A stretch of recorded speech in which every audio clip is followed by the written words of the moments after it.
¿Alguien ha visto La Terminal? Esa película en la que a Tom Hanks le toca vivir dentro de un aeropuerto. A mí me tocó pasar una noche en uno y no entiendo cómo su personaje pudo pasar tanto tiempo ahí metido.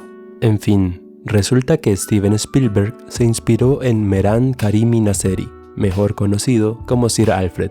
Esta fue su casa, donde hacía lo típico que se hace en un hogar: comer, lavar, dormir, disfrutar del ocio. La única diferencia es que su casa era la terminal número 1 del Paris Charles de Gaulle, el aeropuerto principal de París. Si has tenido la suerte de viajar en avión y por cosas de la vida se haya retrasado tu vuelo, puede que sintieras que el tiempo pasa muy lento o que ya no saldrá tu vuelo y de gusto fuiste ahí. Ya no sabes qué hacer porque es un país extranjero, tenías tus planes ya hechos, etcétera, etcétera.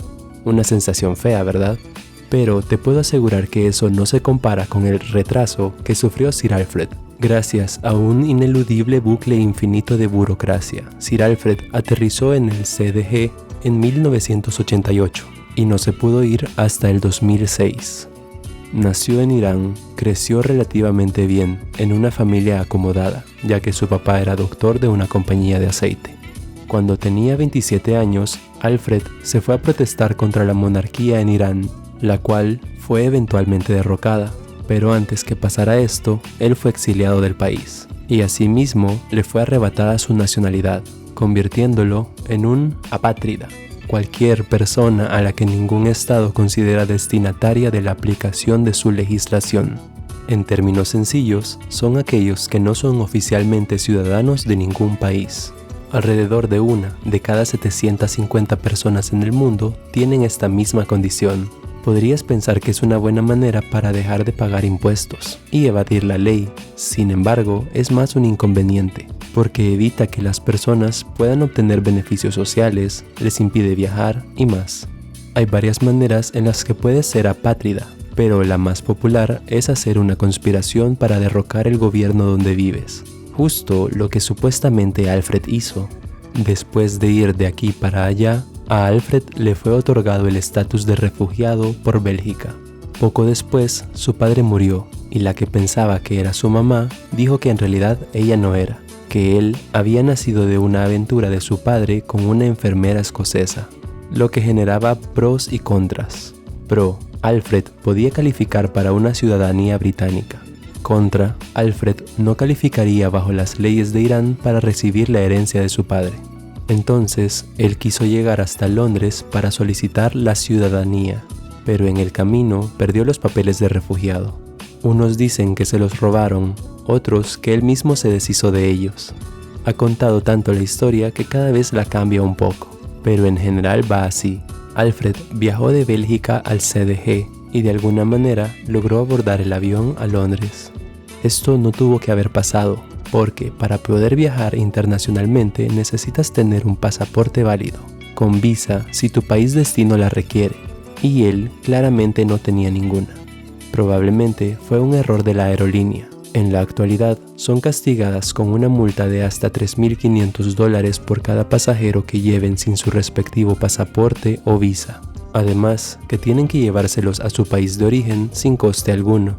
Cuando llegó a Inglaterra, sin tener algún pasaporte para entrar, fue regresado de vuelta a París. Pero, por la misma razón que no pudo entrar allá, Francia también le denegó la entrada. Si fuera un caso tradicional, se enviaría al pasajero de regreso a su país natal, donde pueden entrar, en caso de emergencia, sin un pasaporte.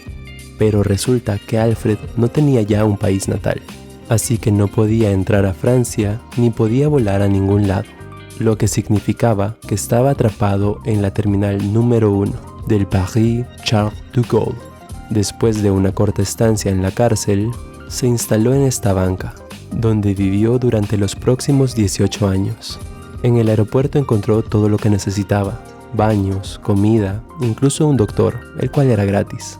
Hubieron ocasiones en las que trataron de hacerle llegar los papeles de refugiado a Alfred, aunque para obtenerlos tenía que viajar a Bélgica.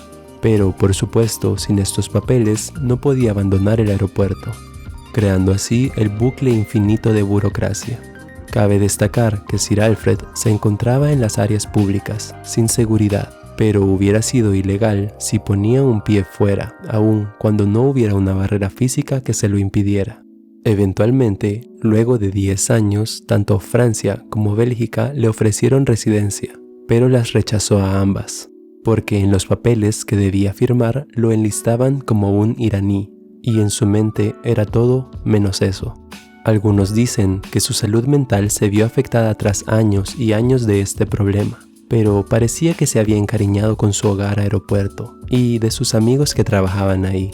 En sus inicios, Alfred se había respaldado con sus ahorros, los que sacaba de un banco en el aeropuerto, y de la ocasional ayuda de extraños que habían leído de su historia y lo querían apoyar con un poco de dinero. Pero en el 2004, cuando aún estaba en el aeropuerto, publicó su autobiografía, lo que le generó algo de dinero, y DreamWorks le pagó $250,000, pues estaban haciendo la película, la cual no estaba basada en su historia, sino más bien vagamente inspirada.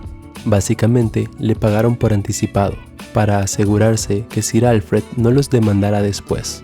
En las entrevistas de la época, él seguía insistiendo que iban a pasar varias semanas antes de que se fuera, pero eventualmente su despedida no fue por decisión propia. En 2006 fue hospitalizado durante 6 meses con diversos problemas médicos y después, en lugar de regresar al aeropuerto, se estableció en un hogar para indigentes de París, donde reside hasta la fecha.